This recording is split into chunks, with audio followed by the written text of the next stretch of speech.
This is an event brought to you by Pillars of the Community and Asian Solidarity Collective. Today, I will be your host. My name is Timmy Toe. So the Freedom Justice Campaign is a solidarity collaborative effort to organize by Pillars and Asian Solidarity, working alongside people currently and formerly incarcerated. The Freedom Justice Campaign seeks to challenge the stall tactics by San Diego district attorneys and judges regarding Senate Bill 1437. Um, so I want to talk to you about Donald's case and who Donald is. Um, Donald is a father, brother, husband, and a son.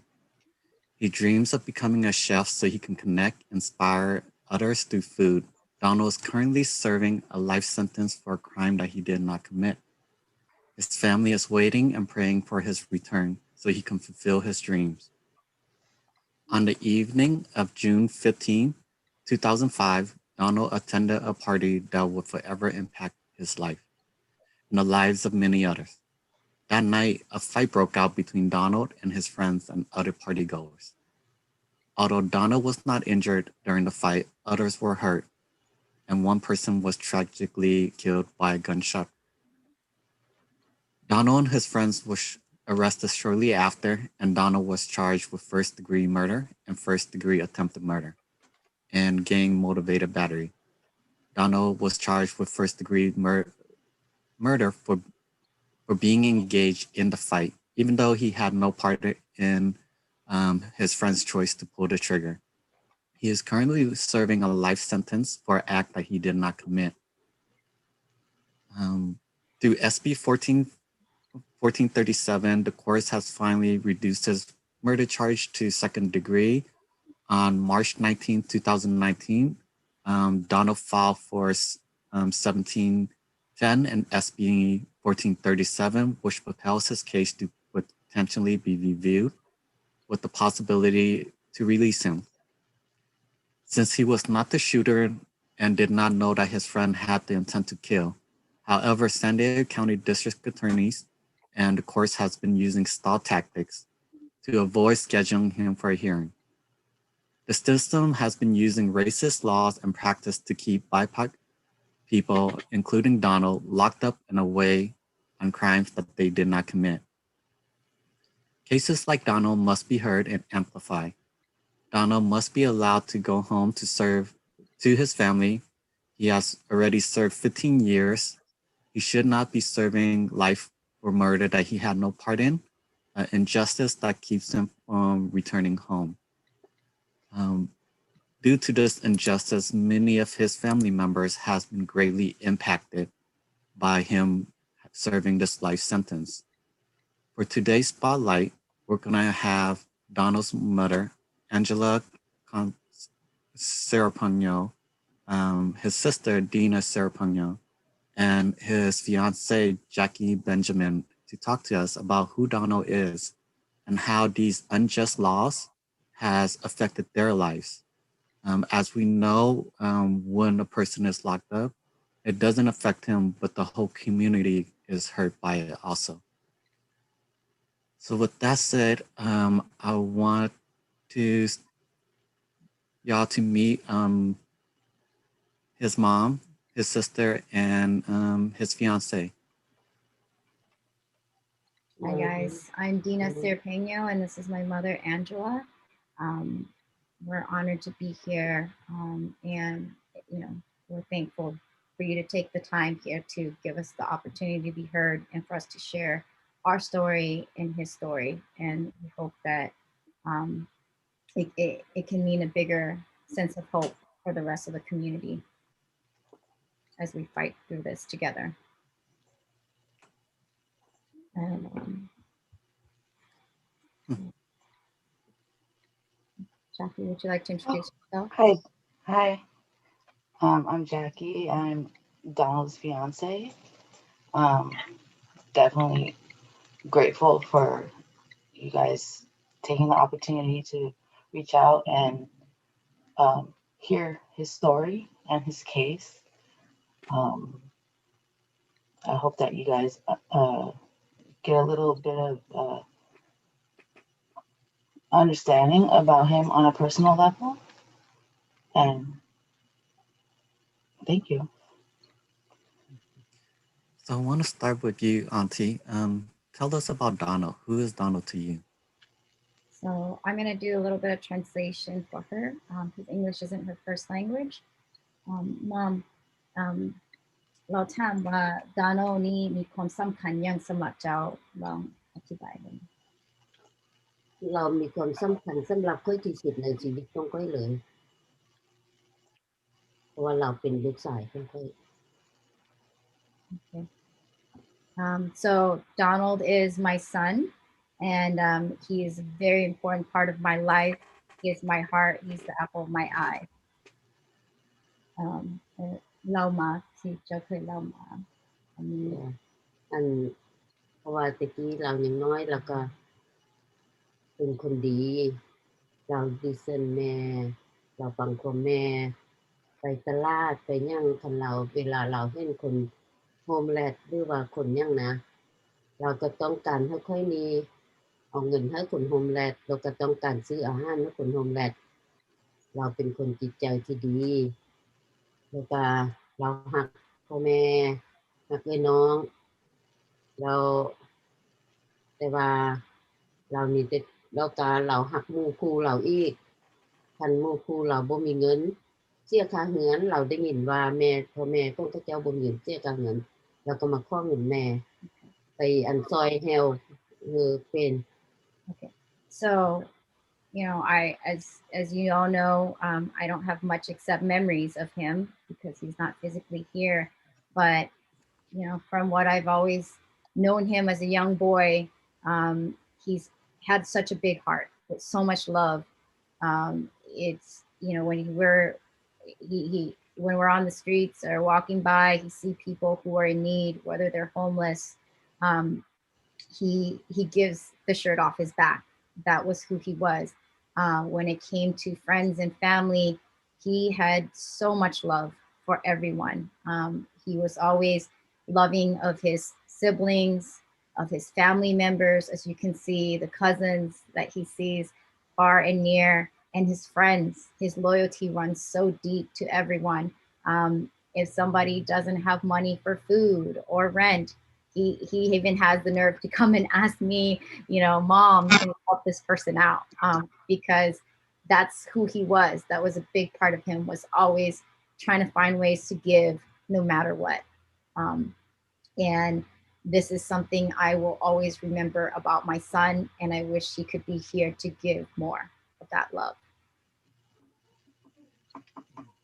This is the side that most people don't get to see about him, right? The side of a really loving, caring person, but also a loving son.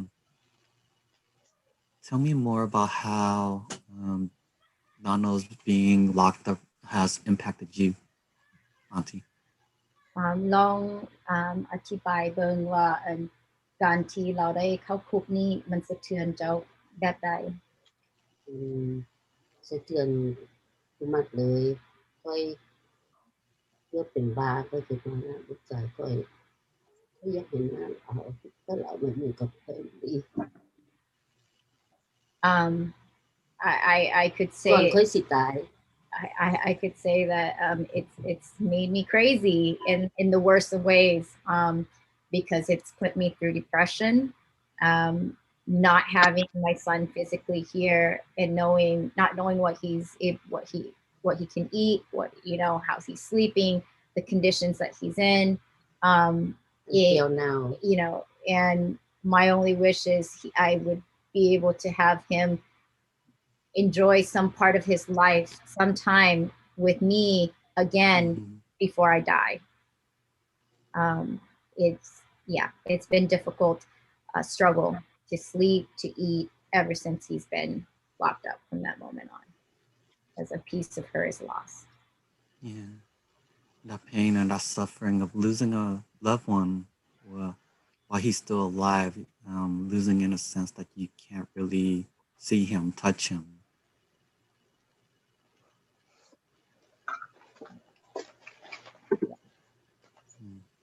เวลากินอาหาร เวลากินข้าวกินหยังพร้อม family หรือว่า cousin ก็คือน้อยน่าลาวไปเห็น The most difficult parts are when we have family dinners or, you know, everyone's together. His absence is very known, right? Because he's always kind of been that life and joy. And to not see him in one of the seats there, enjoying the laughter with his family, with his cousins, it's heartbreaking.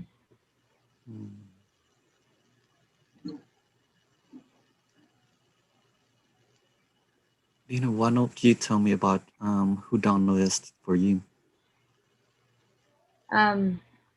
He is my brother, you know, and I can kind of give a background. Our family were refugees, you know, we came from the Vietnam War from a small country called Laos back in the 1980s and settled in San Diego.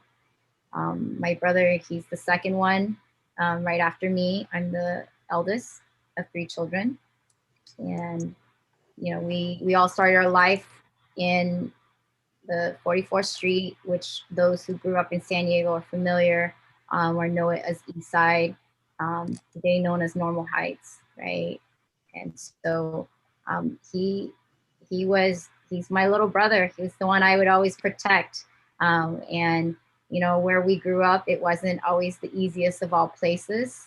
It's a very diverse place, but, you know, it's right with crimes. It's where low income minority families live. But, you know, my parents worked multiple jobs. And for us, it was like we were a pair. I was the one that's responsible for taking care of him. And likewise, he tried to, you know, he was the little brother, and he was always trying to be the one that was always there for the family whenever we needed something, when we try to turn around. But, you know, it's hard not seeing him here because for so long, you know, the last time I seen him was probably back in 2000 before I left for college. So I haven't been able to give my brother a physical hug ever since I left for college.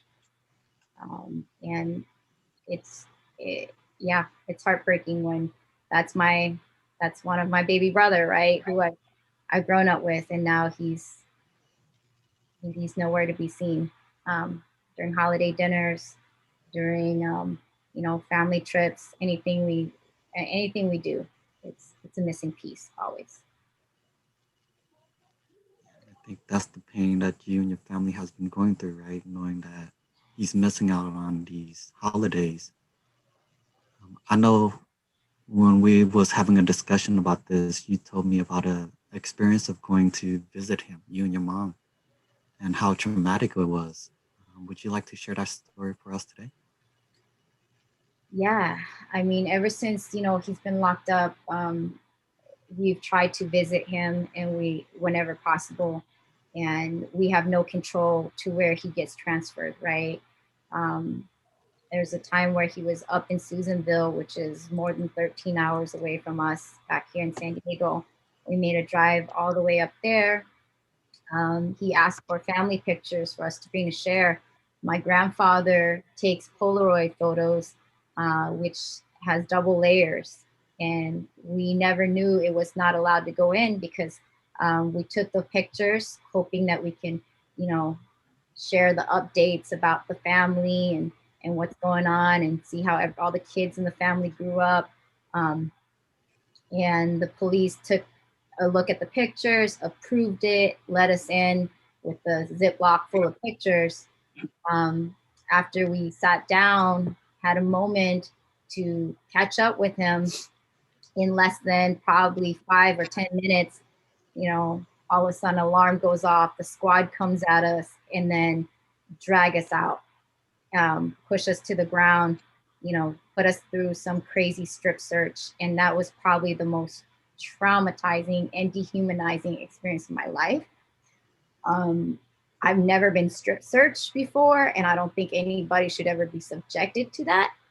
And for my mother, for that matter, for someone who's gone through refugee camps and being violated, you know, out there, whether by soldiers or people out there, it was very, very dehumanizing, and it brought back a lot of negative memories that we now have to continue to carry with ourselves, right? In that experience, that here we are trying to see our loved one who got locked up by the system, and then yet, you know, we're being attacked again, and, you know, looked at as like criminals because some cop just decided, you know, it was okay to bring these pictures, and then another cop decided it wasn't, right? So we went through it because we were told if we didn't go through the search, if we refused, we would not have the opportunity to visit him again. We would be on that blacklist. And so they went through search. Of course, they found nothing. And they came to tell us it was because we had brought in Polaroid pictures. That's why they had to put us through the search. And since then, my mother still struggles with being able to go visit him. It's been very hard. She fears what will become of it. อันกันไปหาเราแล้วก็นี่อันคือสภาพเราอยู่คุกขั้นเราเฮ็ดให้เพิ่นนอนบ่หลับกินบ่แซ่บ Yeah. So, and then on top of that, right, apart from that experience, every time she sees him, it's a reminder that this might be his life forever, right? And so when she comes back, she knows he's not coming back home, at least not anytime soon. And it makes it even harder. So it's a lot of layers of trauma that we kind of have to struggle through and fight with to just be able to think about seeing his face, right? Yeah. So that's where we're at with it.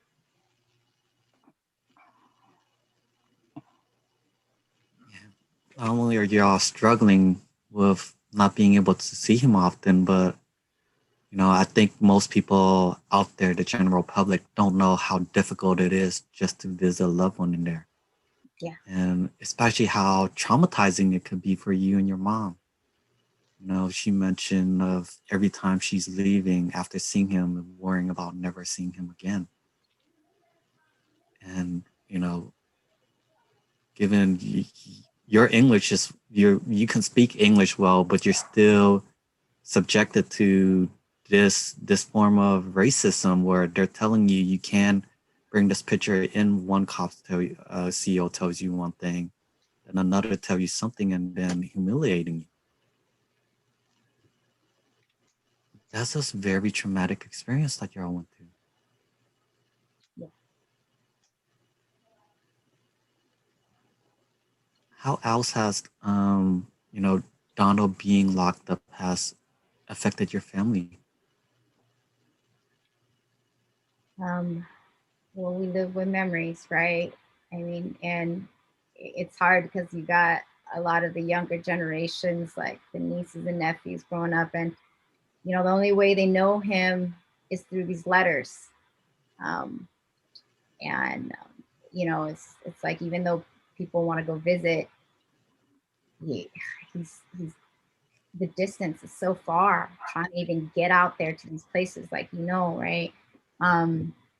It's hard. Like we live with memories. We all live with memories. It's almost like having a dead person, except he's not dead. He's alive. You just can't be there with them.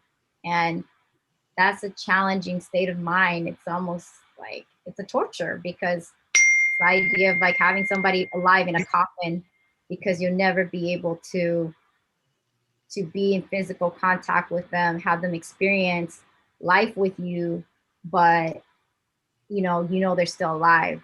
They're not gone entirely, right? So for the family, you know, it's we know how much he's missing out, but it's also very difficult conversations, and you know, trying to figure out the legal system, the lawyers, trying to be on top of that. There's been, of course, the financial burden has not been easy either. The cost of telephone calls, packages, that stuff is, you know, almost secondary, right? Because for us, it's like so long as if those are ways we can be there to support him morally and like emotionally, we'll do what we can. But it's nothing we wish upon anybody, right? Especially if you're innocent, and Yeah. It's a messed up system. Yes. It's a really messed up system. Especially if you're doing time for something that you did not commit. I want to ask you, Jackie, tell us about Donald. So I mean, I've known Donald since period his whole incarceration period, about 15 years. We've been friends, writing back and forth, kind of going through his struggles being incarcerated and just my daily life. In time, we've built a really strong relationship to the point where, now we're engaged. Um, I've seen him go through ups and downs every day. It's an emotional roller coaster. He's very positive. Not every day is great, but he's doing his best, especially for his situation. Um,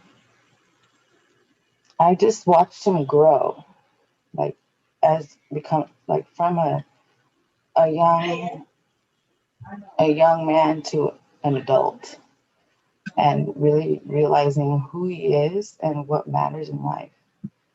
And I just feel like he deserves the opportunity to live that and be a part of society and fulfill the dreams that he wants to be or do. You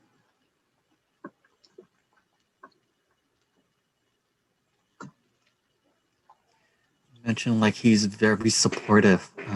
Tell me about the ways that he has been supportive towards you. I've gone through a lot of obstacles in my life, which I can't really relate to what he's going through. But he's always been uplifting. He's very positive. He always makes me feel like it's okay. It's gonna be okay. He always has that aspect.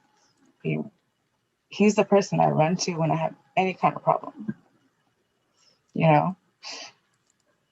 He just makes me feel like life will still go on and we can get through this. And I'm not alone. And I admire that because his loyalty, that's something I highly admire about him. I think that's something all three of you have mentioned is his loyalty, how much he cares for people and how much he will go out of his way to help people. He wears his heart on his shoulder, and it shows. Yeah.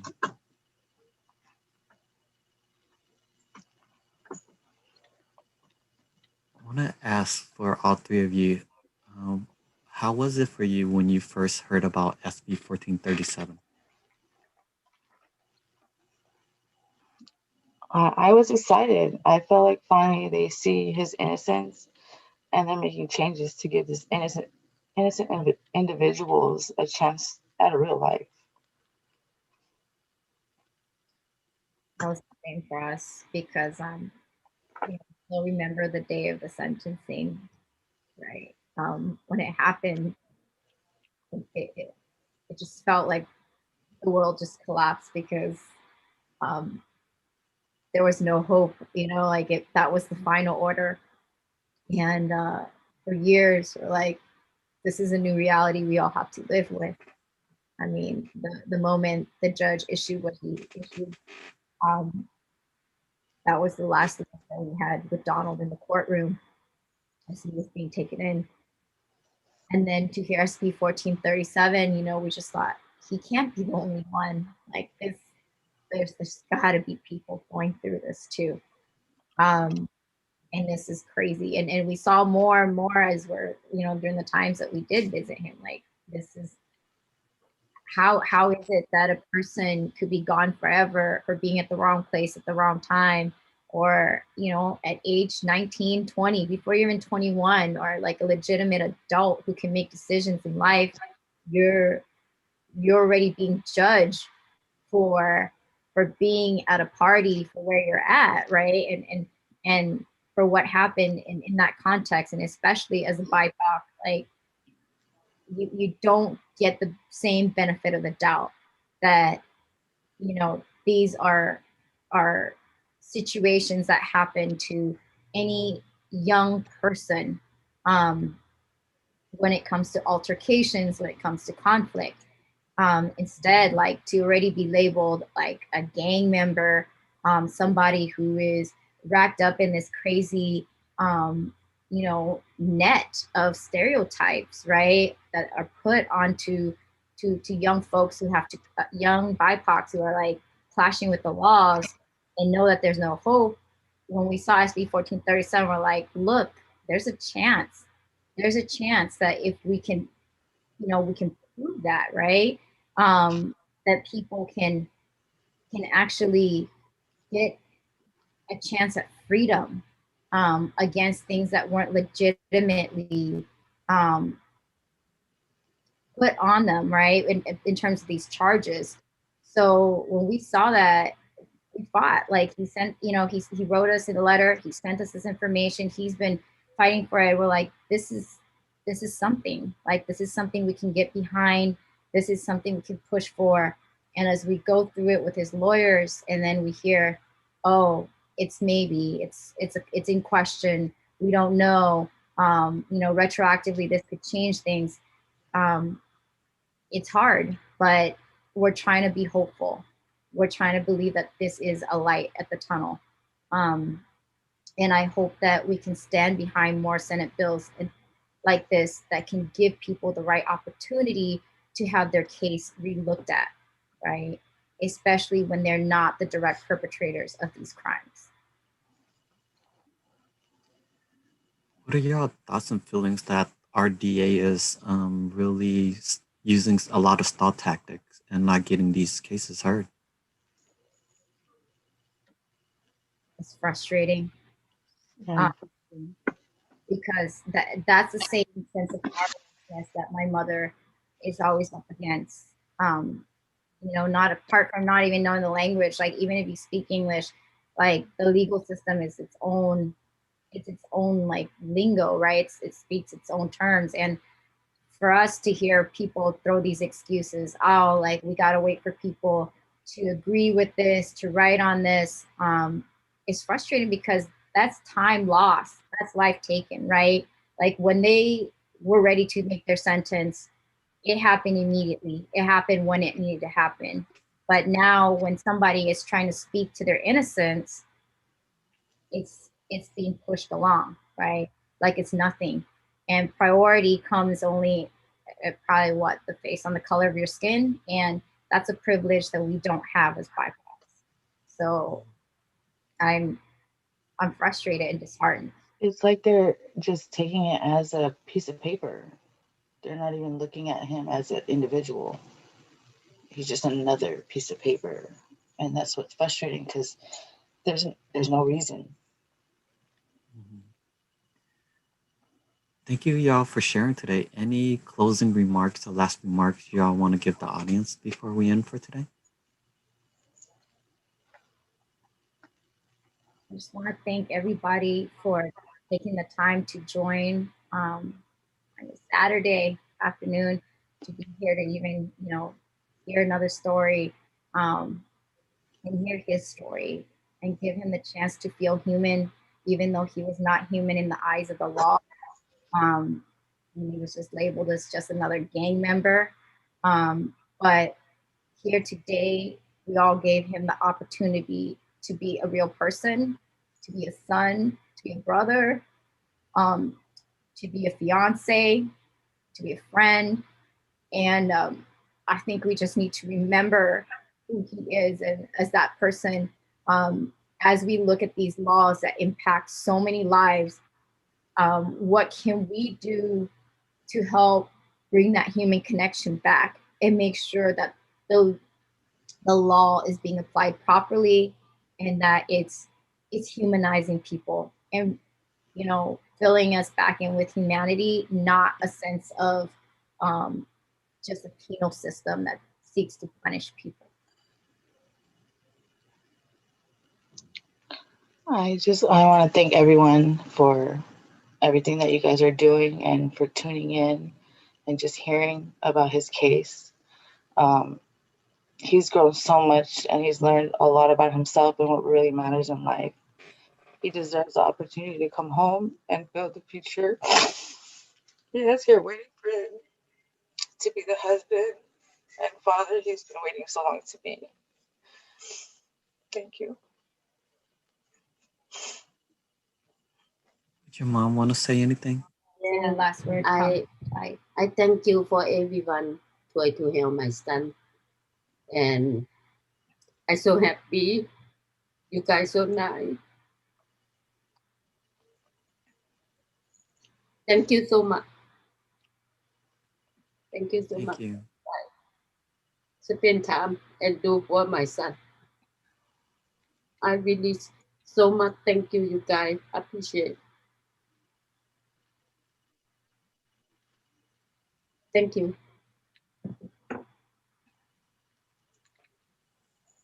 Thank you for joining us today and talking about Donald's case.